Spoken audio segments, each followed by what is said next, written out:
Terrificon is back. The Terrific Comic-Con, devoted to, what else? Comic books and their creators, returns to Mohegan Sun Expo Center in Connecticut. The 3-day event features the largest gathering of comic book writers and artists. The largest of its kind in New England is on August 9th through the 11th. Terrificon producer Mitch Halleck promises this year's event will be the best con he's ever produced, with today's top talent, like Tom King, Donny Cates, Ryan Stegman, Clay Mann, Liam Sharp, Derek Robertson, plus legendary creators Jim Steranko, Chris Claremont, Jim Starlin, Jerry Ordway, and in his final con appearance, the one and only George Perez. Terrificon will be celebrating Batman's anniversary, as well as featuring actors from the Bat films, Billy D. Williams, Robert Wool, and Val Kilmer.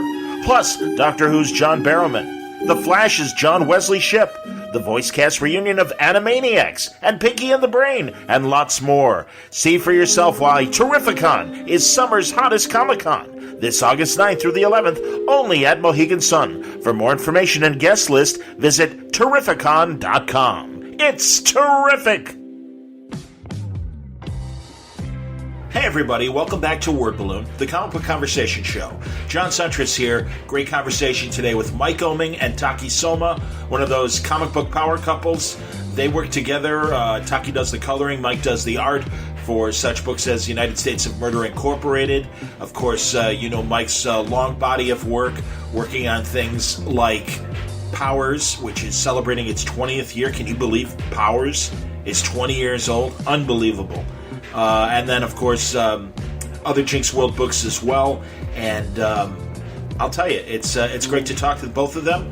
I've had Mike on millions of times, as you know. There's No Plan B is Mike's art book from Dark Horse, and I was honored to do the interview text for that book, and it's been a pleasure. It really has, and I appreciate Dark Horse giving me the opportunity, and Mike's been one of those guys. Really, I got to know him, Bendis, and David Mack all around the same time back at the first Read New York Comic-Con show back in 2006.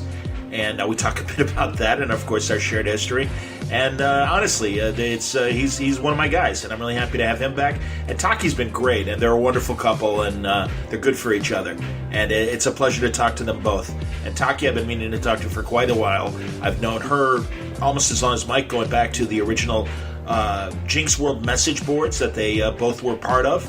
And it's really, really great to have Taki Soma and Mike Oeming on today's Word Balloon. All brought to you by Aftershock Comics, the industry's fastest growing independent publishing company, promoting new and established comic audiences to read dangerously. They're claiming 2019 is the year of reading dangerously. Now, we've been talking a lot about Aftershock books. This month in particular, things like Descendant by Stephanie Phillips, Killer Groove coming out May 29th from Ollie Masters and Owen Marin. There's also great books like Stronghold from Phil Hester and Ryan Kelly, Oberon from Ryan Parrott, Dark Red from Tim Seeley, Out of the Blue from Garth Ennis, and classics like Animosity from Marguerite Bennett, A Walk Through Hell from Garth Ennis, Dark Ark from Cullen Bunn and Juan Doe, and Donny Cates' Baby Teeth. Now, in the weeks ahead, we'll be talking to more Aftershock creators about their books. But if you're curious and you want to find out more, you'll find full story descriptions, preview pages of art, and the diamond codes on these books to order through your local shop at AftershockComics.com. All right, without further ado, let's get into my conversation now with Taki Soma and Mike Oeming, now on Word Balloon. I'm really happy to welcome to Word Balloon the creative team behind the new Dick Tracy comic book at IDW. It's Taki Soma and Mike Oeming. Guys, how are you? Welcome to Word Balloon. Oh, thank you for having us. Thanks, John. Absolutely. We're old Bendis board friends beyond... Oh, yeah. Beyond the Bendis board. Yeah. We remember it well. It feels like having been part of, like, some cool scene from the 60s you hear about, like, a cafe or something. You know, there's this short period of time where this...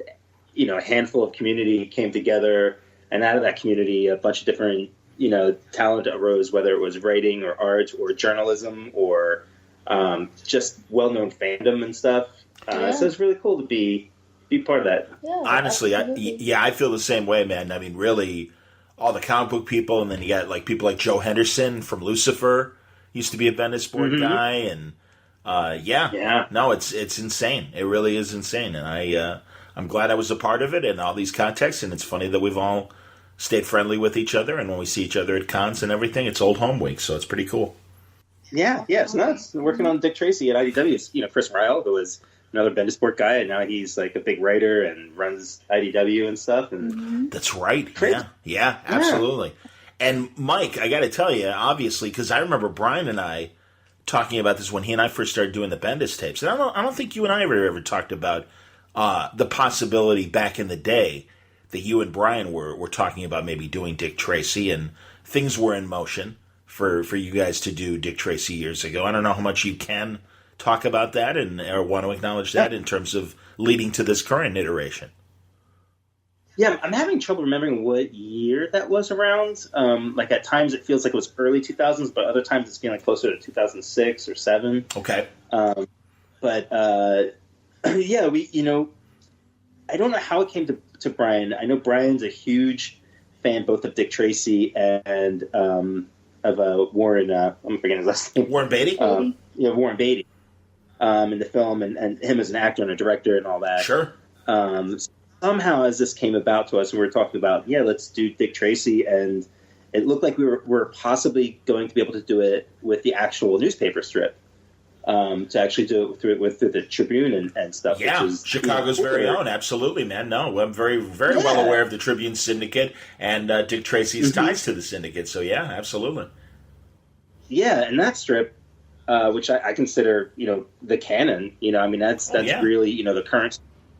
Like that's really the kind of big stage for Dick Tracy. So we were looking at being able to do that. We were talking about updating him, not updating him in a way of like there was something wrong with Dick Tracy, but how would he really work in like a modern day setting? And that's kind of as far as we got was with our discussions. And I think I maybe did 1 or 2 sketches, which I don't think I have anymore or anything. Okay. And that's kind of as far as we got. And then I knew that Warren Beatty had just always wanted to continue to do more Dick Tracy, and I'm just guessing other opportunities got in the way. But I remember when it was like officially dead was when Warren did some sort of promotional thing for Dick Tracy, and it was like on ABC where he did this. I don't mean to be critical, but it was bizarre. This bizarre interview where he's in character as Dick Tracy and answers the questions as Dick Tracy, who's also aware of who Gold is and where he began, and it was cute and stuff. But it was kind of his. I think it was his way of holding on to the rights a little bit. Right, longer. the option, yeah, because that's what Which is weird. I think he's older. I think he's a better Dick Tracy now than when he was younger. Like he's got more of the wrinkles. His eyes are totally just like cartoonish slits now and stuff. That's hilarious. And you're right. Isn't it funny? I feel that way about as he got older, Timothy Dalton. I thought he was fine as an 80s James Bond, but as he was hitting middle age and getting older, like when he played Brendan Fraser's dad in the Looney Tunes movie Back in Action, and he was supposed to be like a secret agent in that case. And I'm like, now he looks like James Bond. God, I would really like to see Timothy Dalton do James Bond now. And you're right. Same thing with Warren Beatty with Dick Tracy. I completely agree. Yeah. Back then, he was too pretty to be. I don't know if. I mean, I think honestly, I like that movie a lot. I really do. I mean, it's certainly garish compared to what we get now with our comic book and superhero movies. But that said, it was purposely trying more for the campy look. And I think it's a great comedy, and I think Madonna's fine in it. I think Glenn Headley is great as Tess. Everybody is very well cast, and all the celebrity villains. God, Dick Van Dyke is great in it. Everybody, and of course Pacino as Big Boy Caprice. I mean, it's fun. But you're right. I do know, and what I remember about that time was Tribune was getting ready for a Dick Tracy television series, and they were prepping that kind of along the lines of kind of what was done with Gotham on Fox. But, I was thinking at that time more like Gotham Central in what Rucka and Brubaker were doing at DC and what you guys were doing with Powers and that sort of vein. And all of a sudden, Beatty's like, I still got the option, And everything ground to a complete halt. And I thought, as I remember with my conversations with Brian, that's kind of what screwed you guys, like you said. Yeah, that's exactly where it ended, which I'm not bitter about or anything. No. The only thing I'm actually a little bitter about is just that he didn't do something with it. And like, if he had, other things going on, he definitely could have produced it, and made it, kept his fingerprint on it and stuff. Just I don't have time for this, but it would have been great. And I think even right now, I mean, Dick Tracy would be great as a television series or film. Totally agree. I think it's very reflective of the times because, Dick Tracy is all about the law, and every time period that we're in, our views of the law is different. It changes and grows with us as a society, and you can keep saying new things with Dick Tracy and society and crime and law and what our expectations of those things are. I think he's incredibly relevant, and it would be a lot of fun. Totally, man. And Joe Staten has been doing the comic strip in the last few years, and I keep kicking myself and remind myself I should talk to him. And it's funny, this year I'm about a week away from my 14th anniversary for Word Balloon, 2005. May 10th. Wow. Yeah, May 10th, 2005. Dude. And one of the first interviews I did for Word Balloon was with Max Allen Collins, who, as you know, was scripting the Dick Tracy strip from the 70s through the early 2000s, and, worked with the artist that took over for Chet Gould. I forget the original artist after Chet Gould, because I know for a while Chet kept writing, and then he got a different guy to draw in his style. It was very similar to his original style. Remembering names, but in our Dick Tracy, I do drop a lot of little homages. And I forget who it was, the second artist who took over, but I named something after him from there. There was, and then he retired in '67, Chester Gould. That's when the other guy took over. Like I said, Dick Locher, comic, right? Dick Locher? Yeah. Yep. Yeah. God, I'm really glad I remember that before having to look it up. Really, yes. Yeah. And I do consider, for any like hardcore, because I've been in touch with some of like the fan pages and like the really hardcore Dick Tracy fans, and I'm trying to make it clear to them that I don't consider what I'm doing to be canon. This is like an exploration of Dick Tracy, and all due respect to the guys doing the actual strip right now. Staten's a comic book legend. Hell yeah. And to do Dick Tracy on top of what he's already done, and Max Collins, they're both legendary people, and it's pretty amazing, and a little jealous. Yeah, but honestly, Mike, I think your style is perfect. And when Brian first told me about the possibility, 15 years ago, I remember thinking, wow, that's cool.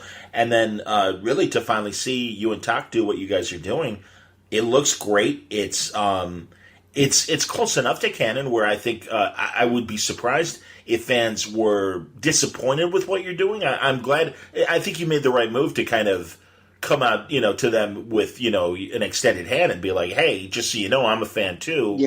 And I'm not here to, replace your, ideal Dick Tracy and stuff. I hope you like what I'm doing. And I hope you're getting good feedback because, as a lifelong Tracy fan myself, I think it's awesome. Oh, thanks, man. Thanks. Totally. Yeah, the reaction's great, even from, like, the fans. Of course, just like any comic book stuff, some can be so hardcore, like having the Brow doesn't appear until the 40s, but I think I have him in the first issue in 1931. Somebody was like, I can't believe this. It broke the fiction for him, Wow. I remember buying that giant Treasury Edition collection of the Flat Top story. And, oh, wow. It was DC put it out. It was a big, oversized Treasury Edition back in the 70s and stuff. Oh, God, yeah. And again, growing up in Chicago, it was, literally the first, one of the first big strips in the front section of the Sunday Funnies and everything. Absolutely. Plus, obviously a daily strip as well. I loved it in the 60s when it got very sci-fi and, you had Junior's wife was from and all the stuff happening on the moon, absolutely, and the flying garbage cans that they used to fly around in and stuff. And think about it, man. The Apple Watch, it's like, oh my God, Dick Tracy's world came true because the Apple Watch absolutely was his two-way transistor, totally, yeah. And that's sort of the challenge too that I kind of set for myself with updating Dick Tracy and seeing him in the future and stuff. Well, actually, kind of Taki really challenged me about this because when I was first talking about Dick Tracy, I was like, I have this problem. Like, for me, he only works in the 50s, 40s, and the 30s. Sure. Like, he just that kind of character. And then she was asking me why and stuff, and I was talking about like the watch and like the coat, of course, and the hat and all these things. And then I slowly started to realize, like, well, he didn't even have the hat and watch until much later, until well after he was established as who he is. That's true. Yeah, that's true. And then with the modern stuff, then the challenge became, okay, two-way radio, but in the 50s, people were carrying around radios and stuff, and how does that watch? How is it different now, and how is it going to be special in the future? And like the one trap I really didn't want to fall into is doing a futuristic story, even a modern day story where his watch is so futuristic that it's ridiculous, Right. Like suddenly he has like nanotechnology, with his watch or something. And like that always breaks things for me. Like even in like the Iron Man films and stuff, when they'll just slip in, oh yeah, it's this new, anti-magnetic nanotechnology thing. It's like, wait a minute. You have nanotechnology. You are the ruler of the earth. Yeah. Like if you so in other words, I didn't want to accidentally have him doing something so advanced that it just didn't even make sense anymore. Sort of retrospect, that's when people talk about the space age Dick Tracy, which made sense because Chester Gould was always thinking about like what is the future technology going to be. He was very cutting edge. A lot of stuff was actually developed because of him. But he took it too far with the moon stuff and flying trash cans and things, I'm sure at the time it was exciting, but now you look back and you're like, wow, what was that about? And then you realize, oh man, that went on for like 15 years. Yeah. Where like he's on the moon and marrying Martians and stuff, Yeah, well, What's the important thing we have to remember about Dick Tracy, is like Mike was saying, like it's not really about the technology that he was wearing, or it wasn't the trench coat. It was just about him and his justice. Absolutely. Yep. Yeah. And that's basically what we needed to concentrate on. Was it easy to get into, Taki? I mean, how did Mike introduce the character to you, or had you read him prior to this project coming up? I didn't have a whole lot of experience reading like the strips or anything. The most I've gotten was the movie. Absolutely. Sure.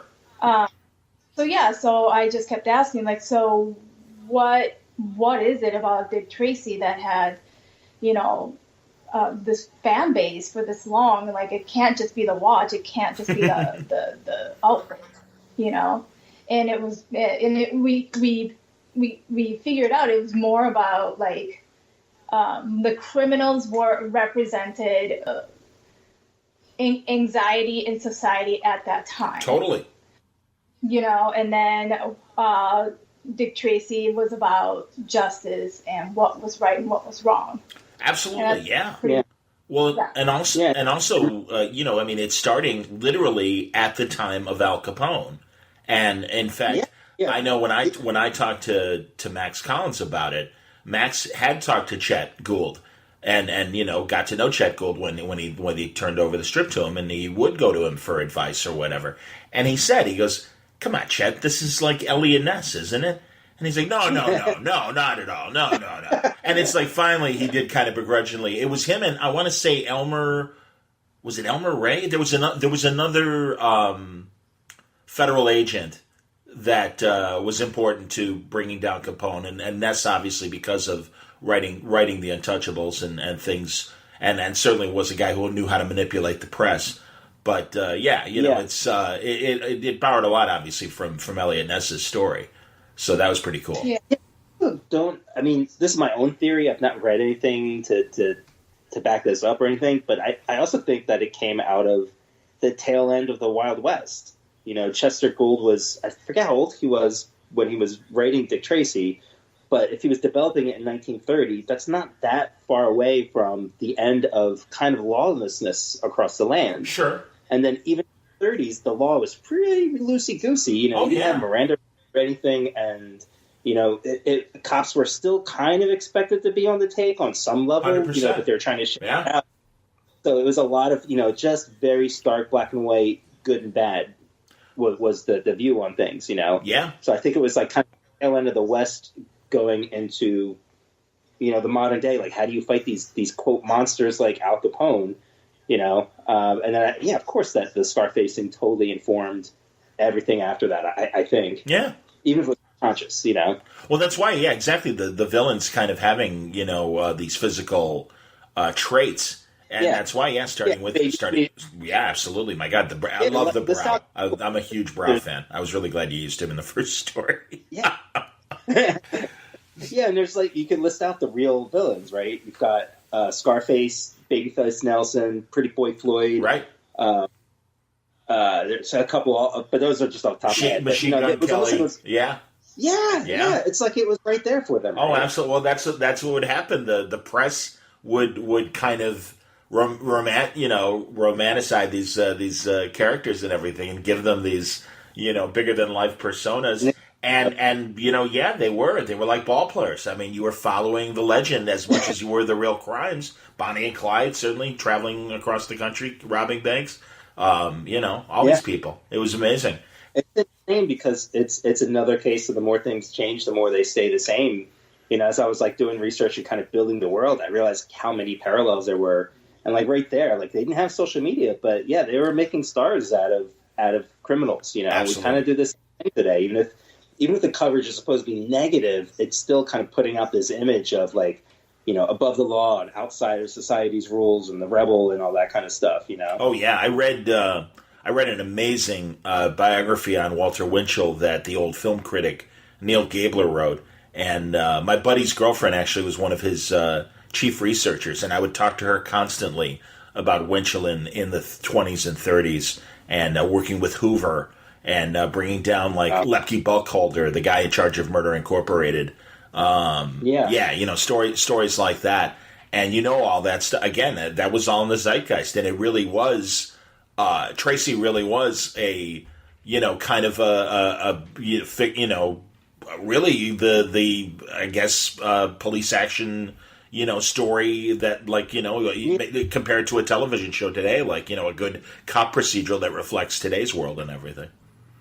Yeah, that, and the flip side of that, we've got criminals like El Chapo, sure. Everything South America right now. We have a television show, Narc. Yes, it's like the flip side of all that, Yeah, no, you're absolutely right. No, and that's why, and also, I agree with you that I do think Tracy does work better in those pre-60 eras. And I remember talking to Matt Wagner about this years ago, and that Zorro, as much as they tried to modernize Zorro and put him on a motorcycle and have him fighting street gangs and stuff like that. It's no, man, it really needs to be pre-statehood California in the Old West and everything. And we were both amazed that Sherlock Cumberbatch was so great and works so well in a modern setting because again, Sherlock Holmes works best in 1890s London and Baker Street and all that. So yeah, but they tapped into the things that are universal, right? Yeah, absolutely. No, and that's the challenge, I think. So is that? I mean, you were kind enough to kind of give me an advanced look at a couple issues beyond this first issue that came out this week. Is that the conceit that you are going to kind of show Tracy through the decades and in this miniseries, or is it an ongoing? What's the plan here? The plan is I'm basically going to show off 100 years of Dick Tracy. That's awesome! So, wow. So the first issue is 1931. The second issue is 1951. Both of those are, sort of classic Dick Tracy stories. Yeah. And then the third issue is in modern days. I don't put a date on it, but it's modern day. Okay. And then the fourth issue takes place in 2031, 100 years in the future. That's excellent. Taki's doing a really cool thing where she's tackling a different style for each time period, and we're using some different techniques in each time period as well to give it all different looks, and hopefully that projects to people that we're being experimental here and go along with us on the ride because we're swinging for the fences, and some people are going to love it, some people are going to hate it. Well, Taki, really, your color scheme is amazing. I'm really enjoying. I loved what you were doing, and when Mike said that you'd be joining us in the conversation, I was like, please, that's great because I've been meaning to talk to you because I've enjoyed the coloring you've been doing on United States of Murder Incorporated as well, and this palette is very different from that. And I mean, again, I'm a layman, so tell me what you were thinking about as far as, and both of you, because I imagine Mike was involved in the conversation as well in terms of the color scheme you were looking for this series. I guess the color scheme is I just wanted to go with something that's soft. Okay. With murder, it's the colors are super saturated, very sharp. Where I want it to be a little bit more soft and like easier on the eyes. And and like I use, I guess, what you would call like more realistic colors, rather than an interpretive color, palette that I use in Murder, because Murder, like skin color can be like anything from purple to green to neon yellow or whatever.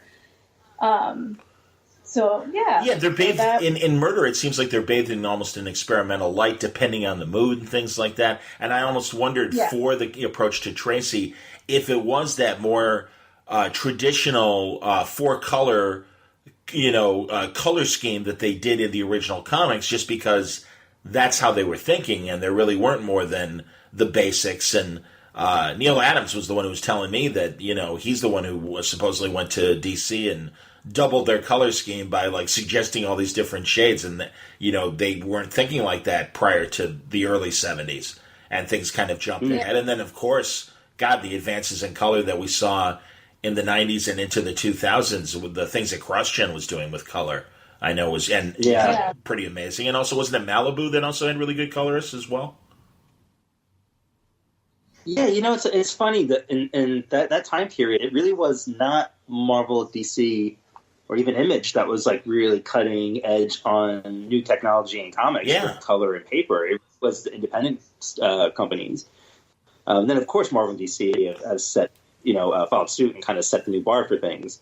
But I think it's an important little thing to remember. Am I right? Didn't Marvel buy Malibu for their colorists and everything, and for whatever tools and process they were using to get their color? I don't know what the specific motivation for buying Malibu was, but yeah, they definitely bought them out and bought their company. And it must have been that, because I don't remember them, other than one of the characters in some quick events, actually used any of those. Yeah, I mean, that's the thing. They bought everything lock, stock, and barrel from Malibu, and it's not like we got a Prime crossover with Captain Marvel or some another powerful being the Marvel universe or anything like that. Malibu doing commercials before anybody else. Wow, do you remember seeing? No, I never did. I heard about those. I never saw any of the Malibu commercials. That's amazing. Yeah. And I saw some of them before, before the internet, really. Sure. It's like a big deal or anything. So, yeah, I definitely remember seeing one or two on TV. Had to be 90s, yeah. Yeah. Wasn't it 90s? Yeah, I thought so. Had to be. Yeah, early 90s. So, Taki, this is our first time really talking on the air and stuff. So what led you to comics? Fame, fortune.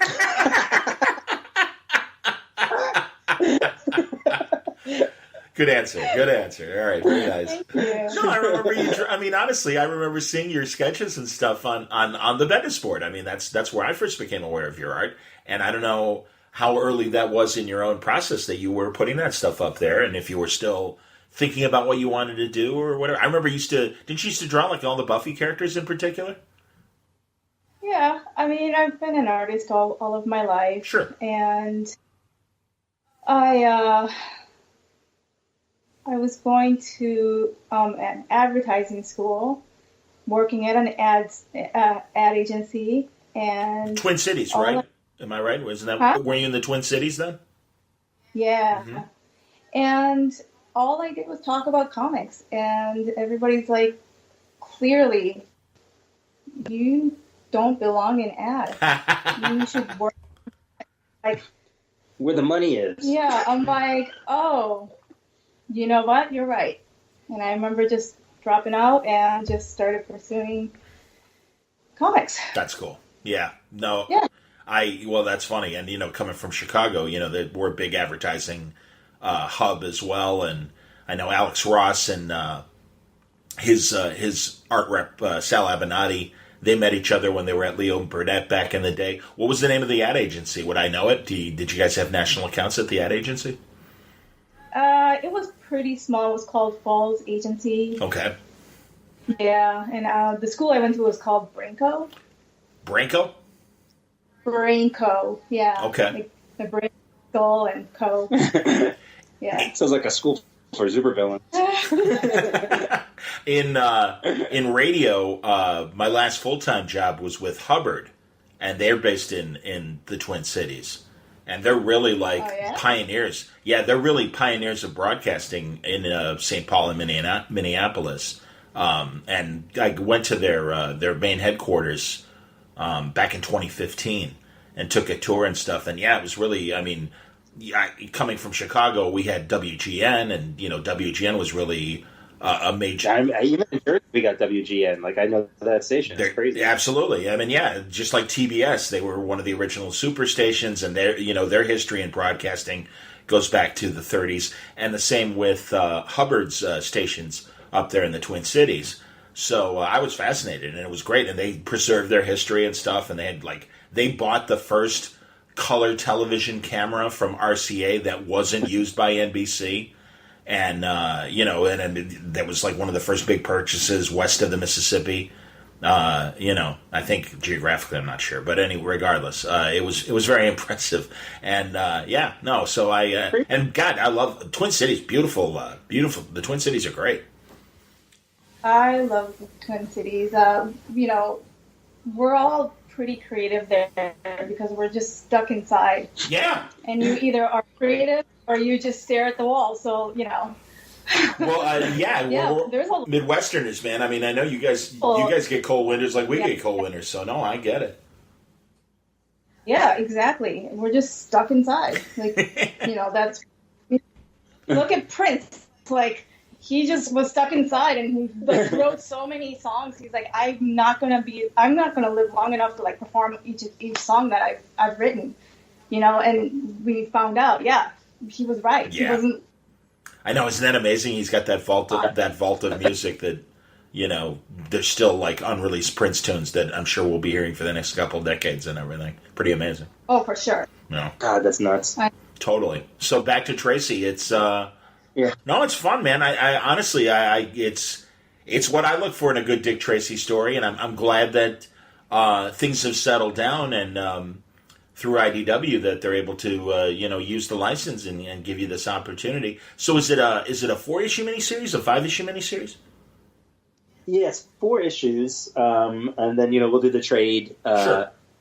And it's really cool too. Following up. Mike Allred was one of my heroes growing up in comics, more as I was more of an adult, but, seeing him doing creator-owned work, and he was putting himself into his character and stuff, and to then follow his series, which is also, is drawn by him, written by his son, colored by his wife, and then we're following up, and it's another, family team. Yeah. Really cool to be part of. So I think we need to talk like Terry Dodson and his wife. Oh, that's a great idea. Yeah. Oh, I'd like to see husband and wife family team. I think I'd like to see Dodson tackle some of the female Tracy characters. I think that'd be great. And he could obviously, for real. It'd be fun, man. Have him do. Is it Breathless? And his son do one after that. What's that? So Matt Wagner and his son can do the one after Absolutely, that. yeah, man. No, and for real, Matt was doing the Spirit and everything. I really do like a lot of these reboots of some of these classic characters, and no, they're going to the right artistic people to get it done. And absolutely, man. No, I think what you're doing with Tracy and what Mike did before. I really this is if you never thought about Dick Tracy before, I think he's in the right hands because again, you've got that. I wonder how much the layout difference, because like you said, there's a difference in terms of coloring and stuff like that from United States of Murder and Powers and things like that. But as far as laying out panels and stuff like that, Mike, I think if I looked at the pencils and inks before anything was colored, I'd see a through line between what you're doing on Powers and what you're doing here. Yeah, and real quick, when we were talking about the other series, Rich Tommaso drew that. I think I said that Mike was drawing it, that Mike was inking it. Oh, I love Rich Tommaso. Yeah. He's fantastic, sure. And that's one of the great things about the series was I liked. What's the Seal book called? Is it something Seal? Spy Seal? I think Spy Seal. Yeah. Brilliant, and then to see him work together with Mike, it made a lot of sense. Yeah. But what's interesting is Dick Tracy leaves. It's got so much good baggage with it that I was really afraid that it was just going to look like Powers. But what I immediately discovered was whatever that kind of perfect balance of cartooniness and realism that Dick Tracy has translated really well into what I was doing. So it became much more natural than I expected it to. Cool. Because I typically will struggle on every project that I'm doing with my cartooniness because there's kind of a range of it, right? There's stuff that's closer to the Bruce Timm stuff, and then there's stuff that's closer to like the Mignola stuff. Sure. And sometimes I'm like, well, in which direction do I want to go? Am I more detailed on this? I've also gotten rid of a lot of the rendering that I do. Rendering like along the edge of a shadow, there'll be like feathering and stuff, but I've gotten rid of most of that. And so what I thought was going to be a big challenge just became very natural, and not through anything that I do. It was just a good fit,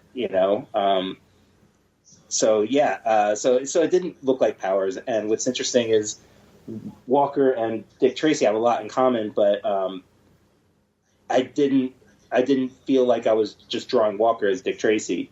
Although I have to admit, now when I draw Walker, I really wish I put a little bit more crook into his nose like Dick has, because it's funny, much more interesting. Very funny nose that I have on Walker. That's hilarious. His nose and Yeah, but Walker needs to be that kind of perfect, and it's certainly as we learn more and more about his background and everything, that he is this kind of perfect, immortal, godlike being and everything, and really like along the lines of a Superman or a Shazam or somebody like that. I can see it. Boy, Mike, it's a shame that, and well, actually, I guess the door is open because certainly you're on good terms with DC and the work you're doing with Cave Carson and stuff like that. It'd be great to see you do Shazam at some point.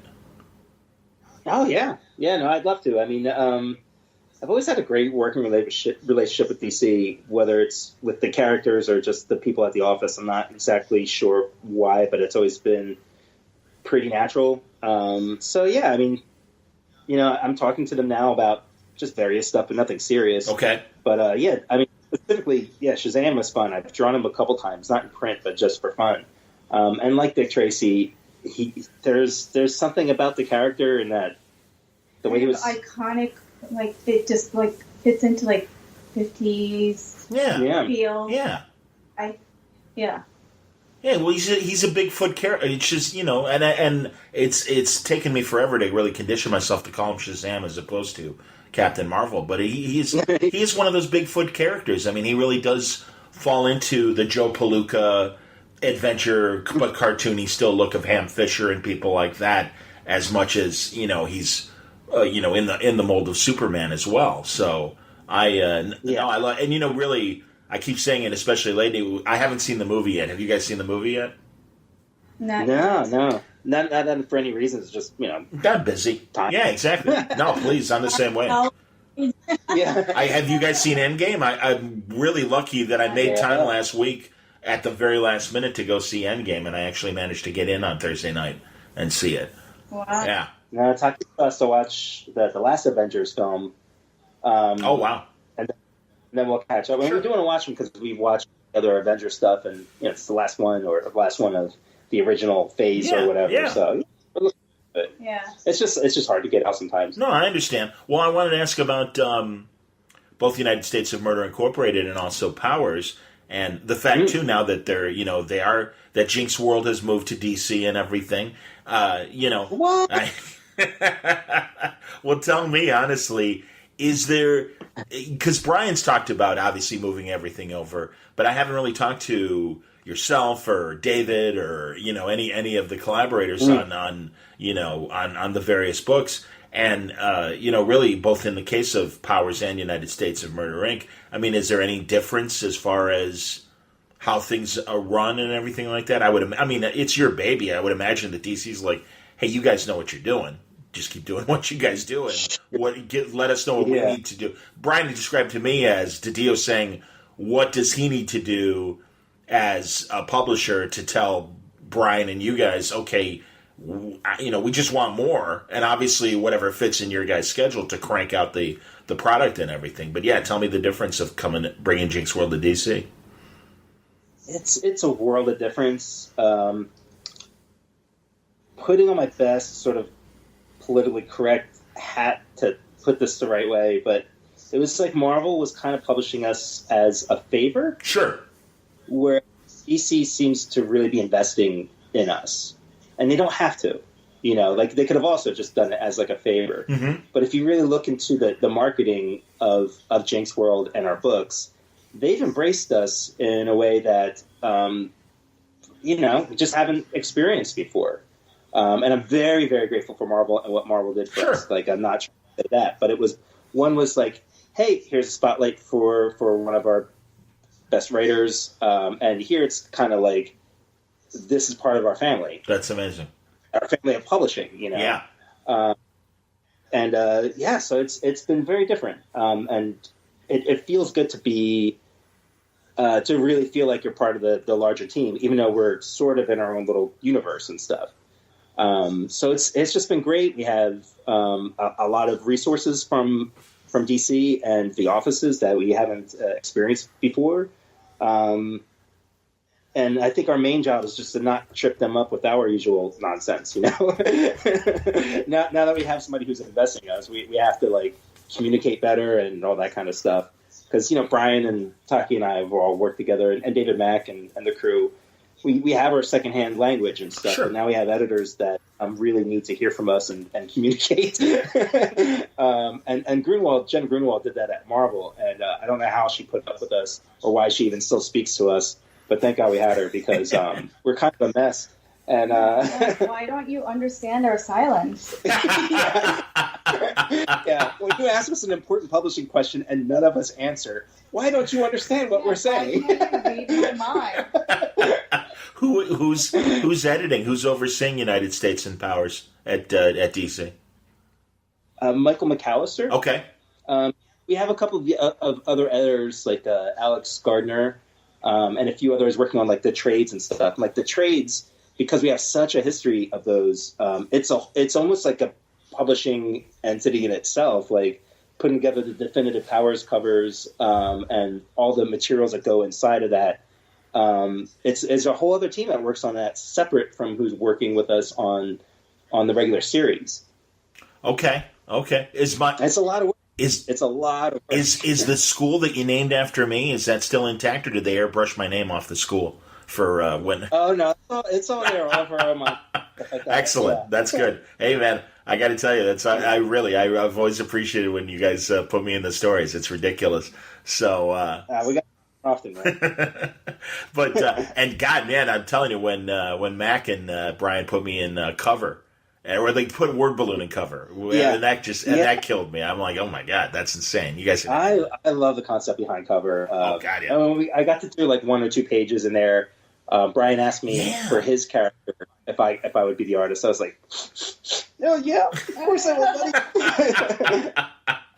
That's great. No, it's a great series. I look forward to the continue. A Pearl alt cover. Yeah. So that was fun. Oh, I bet. No, and I love Pearl. Pearl's an amazing idea.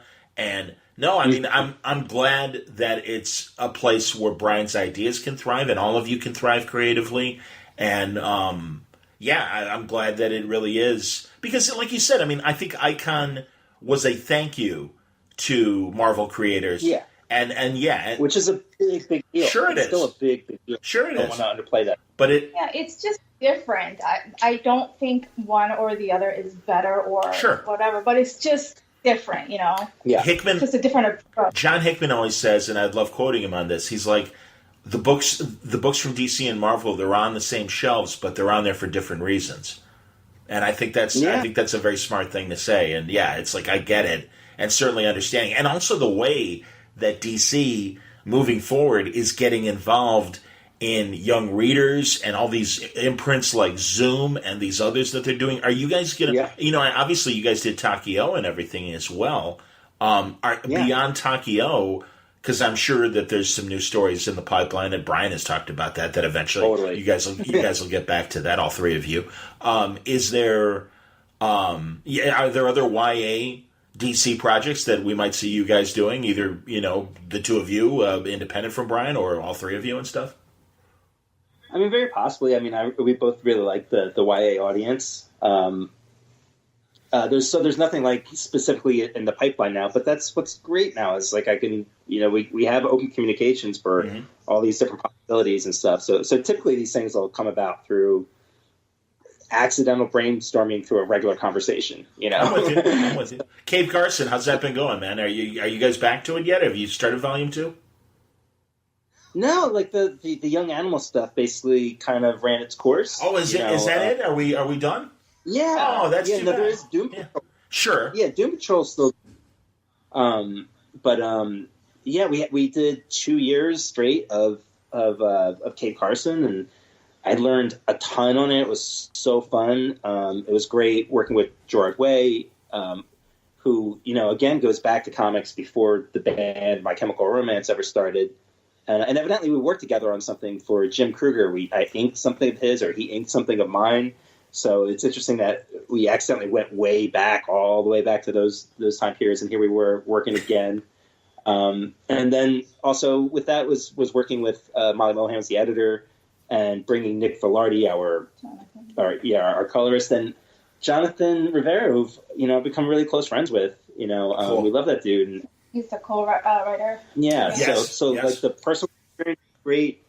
Also, I was drawing kind of digitally before Cave Carson, but during Cave Carson, I had the really rough family stuff. My aunt and uncle, who were basically my parents, passed away. Yeah. But before they passed away, they had a lingering death, which was rough, and I had to take care of everything and stuff. Yeah.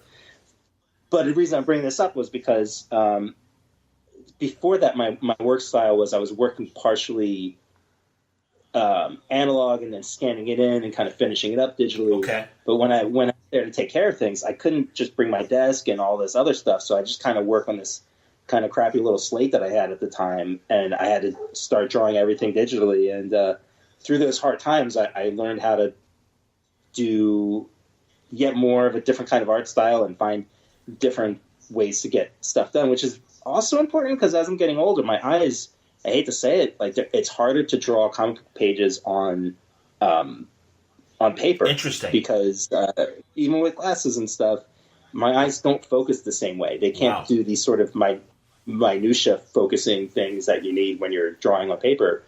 Digitally, you can just zoom in. Yeah, sure. Yeah. So it was this huge experience for me. Like Cave Carson will always be one of those landmarks in my life, because it was actually the first time I was drawing a book for a major company monthly. I really haven't done that before. This was my first. Even Foot Soldiers? Foot Soldiers was 4 issues.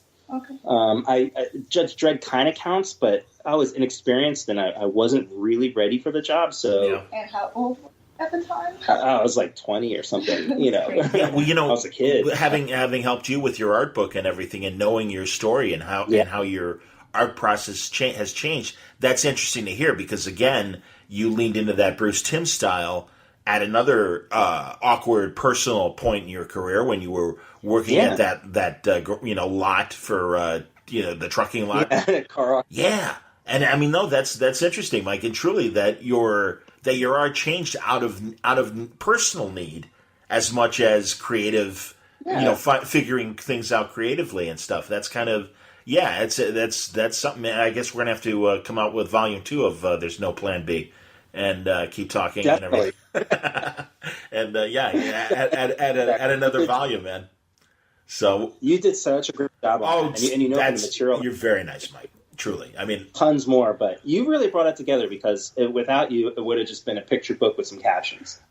Yep, pretty much. Well, it was my pleasure, and truly, it meant a lot that you guys thought of me to do it. And I thank you, and I thank Scott Alley and the Dark Horse people for trusting me in doing what I did for it. And it meant a lot. And hey, man, no, it's I'm very proud of it. It's my first book credit, and I hope that it's the first of many to come. Thanks, guys. No, that means a lot. So Powers, you got. I mean, last time I talked to Brian, he was kind of hinting that that it may not be the very last thing you do with Powers, but at the very least, with 20 years coming and everything that you're kind of putting a button on things, is it the end for now kind of thing? Tell me what's coming with Powers and how much you can tell me, I guess. Oh, he might have to kill you though after that. Are you ready for that? I don't know. But go I don't know, on, man. Mike. Yeah, as long as you and everybody listening swears to secrecy, I'll tell you what's going on. I mean, it's sort of is like, I think, like you said, the end for now is a good way to put it. You know, our 20th anniversary is coming up. Insane. This graphic novel that we're putting out is a combination of some issues we had started like 2-3 years ago, which at that point there was like the transition of, you know, going from Marvel to DC and stuff. So that put things on hold. Sure. And then as we were like, all right, well, let's focus a little more on the newer stuff for like a year. As that time started to pile up, we realized, wow, we're getting close to our 20th anniversary.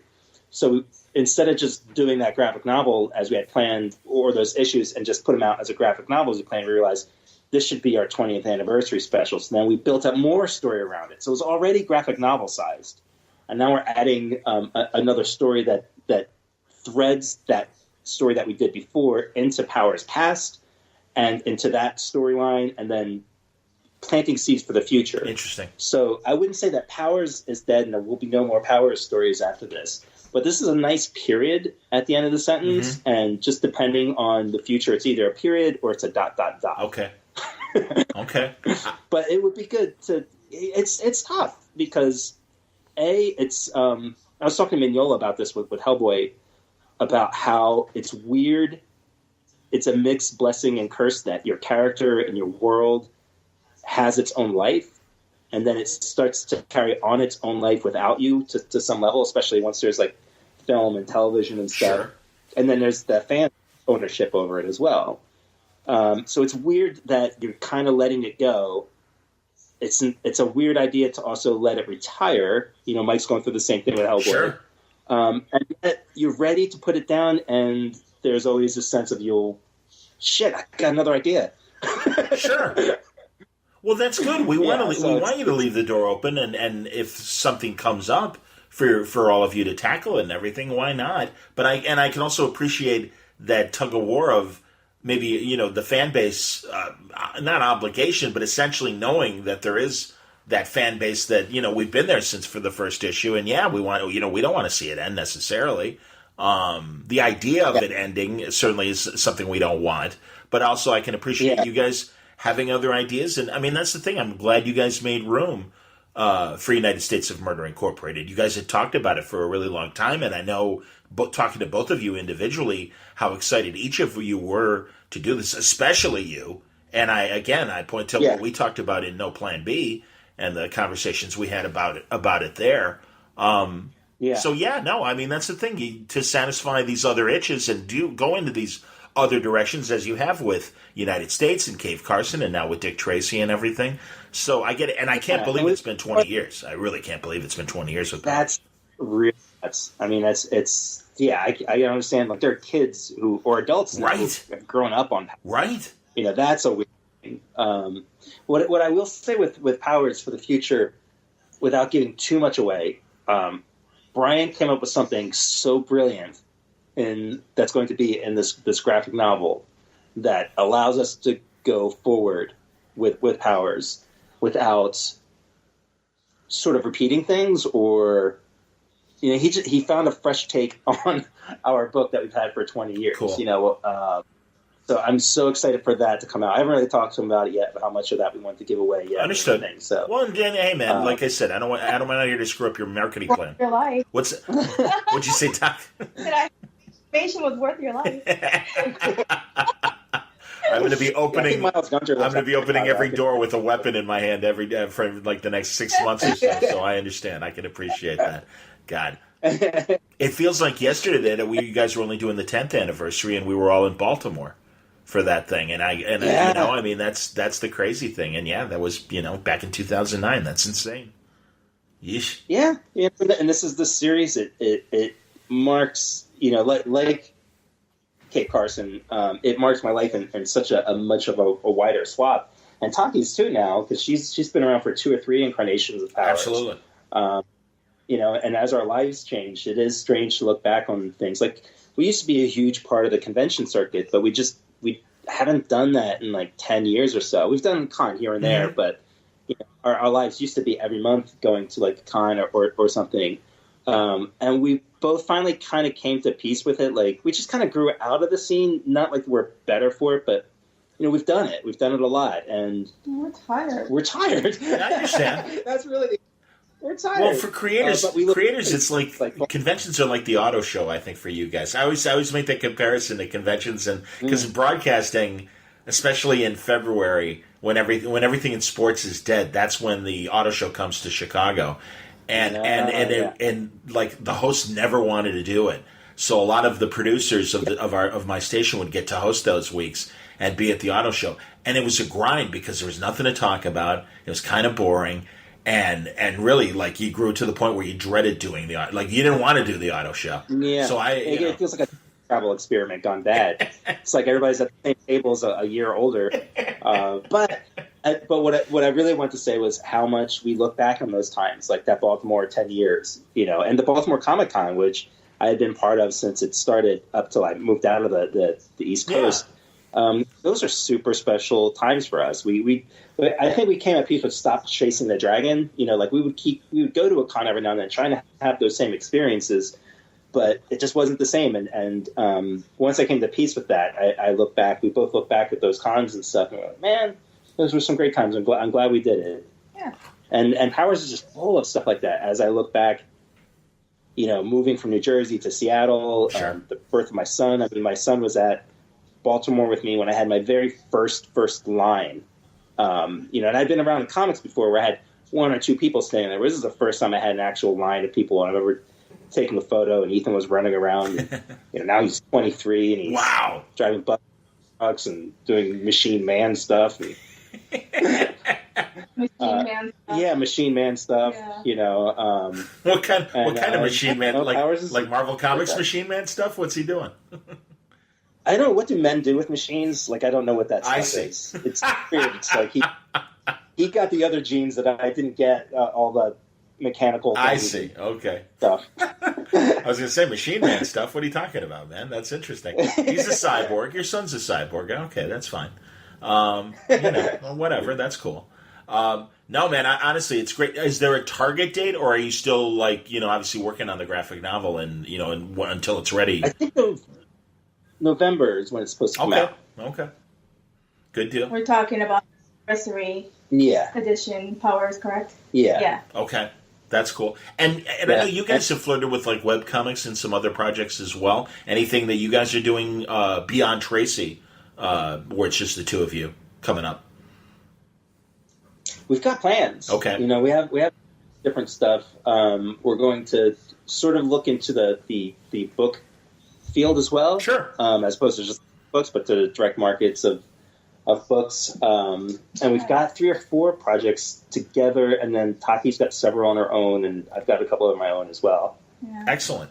Yeah, find time and energy to get these done. Yeah. Well, that's good, though. No, honestly, man, and believe me, I like I said, that's good to kind of put a button on Powers and give yourself the time to do that and focus on these other things, but honestly, you're both doing great, and I think each project brings a new evolution in each of your art, and I'm glad to be on the journey with you as a reader and appreciating what you're doing. So keep it up, man. Honestly, Dick Tracy Lives just got started, and it's excellent. And thanks. Well, we appreciate you. I mean, you're a huge support and resource for us to be able to reach out because we're pretty quiet, and even if you look at our social media stuff, it's really just about the work. We don't really talk about anything else. So it's good to just be a human. Oh, my pleasure. And talk to people. And it's good talking to you. Always. I feel the same way, guys, truly. And I always think back of that first New York Comic-Con show in 2006 when you, Brian, and David had that table and everything, and they locked down the room with the fire marshal. And Brian took you guys took pity on me, and you're like, "Hey, man, sit with us. It's okay. You can hang out." And I was okay. Yeah. And that's really that's when I got to know you guys. I was there, fire marshal there. There's too many people. It was like the first year they did it at the Javits Center, and they literally had to close it down. The fire marshal. And it didn't matter who you were, because I remember Victor Gorlick being very angry. "I'm the president of Archie Comics. I demand you let me in that room." And the farmer's like, "I don't care who the hell you are." Yeah, I think Frank Miller and Walt Simonson were locked out. Oh, yeah. Didio was locked out. Yeah, no, I was locked out as well. Oh yeah, well that's why. And so word came on the inside. It's like, well, unless you want to go back out and wait like a couple hours to get back in, you better stay in the room. And it was a smaller area. It was like not even the size currently of Artist Alley at the Javits Center these days. It was in one of the smaller rooms. And so it was like the convention of the damned. I mean, you just kept like circling the room, and there wasn't that much different to see. So I think on like my fourth or fifth spin around the room, like I said, Brian and you and David are like, "Hey man, sit down." It's like you don't have to keep walking. Yeah, it's okay. Well, we got to take care of each other. Absolutely, man. No, and truly, man, that's why working on No Plan B for me was such a thrill because, Brian wrote the foreword, David wrote the afterword, and, I'm doing the interview with you. Yeah. It's your art. And I'm like, oh, that's awesome, man. The four of us are doing something. This is great. And truly, I was really jazzed about that. It's like... and I think about this quite a lot. Taki and I talk about it quite a lot. We are so fucking blessed. Career-wise, we kind of just work with family and close friends. It's amazing that most of my career has been that. Yeah. And I'm so grateful for that, whether it's the comics that I'm doing on my own or working on like the art book with you. It's unique, and I'm grateful every day for it. Well, I appreciate being a small part of it, and really, guys, thank you, and you're always welcome. So whenever there is something new, let me know, and you're welcome back. And, awesome. And eventually, Mike, our TV show will make it to American soil. I don't know what the hell's keeping it. Yeah. I mean, I know we're huge in Germany and Canada. Do your listeners know much about the show? Well, you and I have talked about it enough, I think, on the air and everything, and I've mentioned it, and absolutely, God, did you ever get to see your episodes of The Unexpected? I did, because it was in Victor Santos sent me a link. That's great. Victor's awesome too. In Spanish, right? So I could listen to my voice in Spanish. Wow! So did it have English closed caption, or was it just the Spanish feed? No, just wow! That's amazing.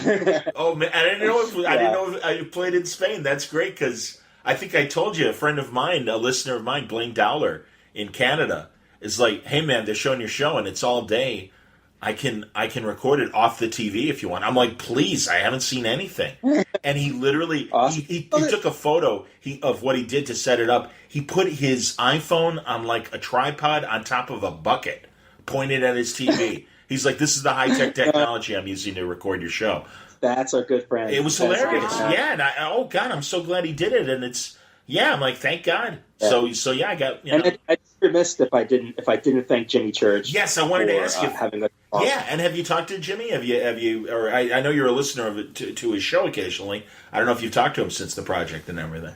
I listen to pretty much every show, and we talk from time to time. And there's something else that we're talking about doing together, and we'll see if that comes together or not. Cool. But I definitely have to shout out to Jimmy because one of my most favorite things is drawing to his radio show, Fade to Black, listening to shows about high strangeness, and every now and then he'll drop my name, and it's like, what? The radio's talking to me? Isn't that great? I know what you mean, man. I got my sports talk radio friends that when boxing comes up, they drop my name because I covered boxing from Chicago for like 16 years. And, Nice. So, yeah, that's always nice to hear. And it's like, oh, they remember me. That's nice. One day people will recognize what great TV stars we are. So I got to lose weight, man. And that's another thing. Seeing that episode, it's like, oh, my God. All right, slim down. What are you doing? Get on the treadmill. For God's sake. Jesus. Well, keep it up, guys. Seriously. Dick Tracy is terrific. And when does the United States of Murder, Inc. come back? We've got issues in the camp. Okay. So we've got like 2 or 3 issues for United States versus the United States of Murder versus the Vatican, which I got to tell you, super excited about. I can appreciate that. Yeah, absolutely, man. It's so badass. And the crazy thing was, I didn't think we would get this big at this point in the story, but the world has gone so insane that none of the guessing of the world crime stuff going on and politics, we couldn't guess it would get as big and outlandish as it has. So when we did the Vatican stuff, it's finally trying to match what's going on in this crazy world. I can only imagine. Well, that was always it's like I said, we have like 2 that are finished. So when we get back to it, hopefully it's going to be good. Yeah, it'll be cool. That's the one saving grace for me about Godfather 3 is the whole Vatican subplot. I find incredibly interesting. Oh, yeah. I mean, it's definitely the third movie in ranking in terms of its greatness. But I remember there was a character on The Sopranos who talked about Godfather 3, and he's like, I think it's kind of misunderstood. And it's like, yeah, I mean, it's not it's not a 4-star movie, and there's definite flaws in it. But the whole tie of the mob and the Vatican was interesting in that story. It's the big picture that a lot of people don't see. Yeah. Yeah, and that's a whole other show. And that's absolutely. But no, I can only imagine the directions you guys are going to be able to go in this chapter, putting the Vatican against, organized crime that right now is running the world and everything. So it's that should be very, very interesting. Yeah, very cool. It's going to be nuts. Excellent, man. Well, you guys keep it up. It's great to hear from you, and all the best. And looking forward to more stuff from Taki, Soma, and Mike Oeming. Thank you. Thank you very much. Thanks, Sean. How about that? Mike Oeming and Taki Soma. It was a pleasure talking to them, and I look forward to seeing them face-to-face eventually at some West Coast conventions. I hope they're doing well, and you should check out their books. Unbelievable stuff. Thanks a lot for listening to today's Word Balloon. It was all brought to you by the League of Word Balloon listeners. Thank you, League, via Patreon. If you enjoy what you hear on Word Balloon and want to promote and, get involved with the cause and back me up, you can subscribe to Word Balloon by going to patreon.com/wordballoon, and or you go to wordballoon.com and click on the Patreon ad there. Thank you for your support, League of Word Balloon listeners. Of course, this Word Balloon episode is also brought to you by Aftershock Comics. 2019 is their year of reading dangerously, and they have tremendous books to back it up. Next Wednesday, check out Killer Groove from Ollie Masters and Owen Marin, a great LA crime book. There's Stronghold from Phil Hester and Ryan Kelly. Descendant, a very interesting history mystery, and a very cool kind of conspiracy theory thing going on from Stephanie Phillips. There's also books like Dark Ark from Cullen Bunn and Juan Doe, Donny Cates' Baby Teeth, Animosity from Marguerite Bennett, and A Walk Through Hell from Garth Ennis. Really great books, really interesting concepts, and I think what you're looking for. Check it out. Go to their website. You'll find full story descriptions, preview pages, and the diamond codes on these books to order through your local shop at AftershockComics.com. Thanks again for listening to Word Balloon. Thank you, League of Word Balloon listeners, for your continued support. Looking forward to talking to you into the week. We've got more interesting people on to talk to as a lot of the over-the-air television shows are wrapping up. Other shows are just having their beginnings. We'll be talking in the days ahead to good friends like Joe Henderson, the showrunner of Lucifer, and also our pal Brian Edward Hill and what he's been doing lately. So really great stuff. I'm looking forward to sharing those and other great conversations with you before May is up right here on Word Balloon. Until next time, Word Balloon is a copyright feature of Shaky Productions, copyright 2019.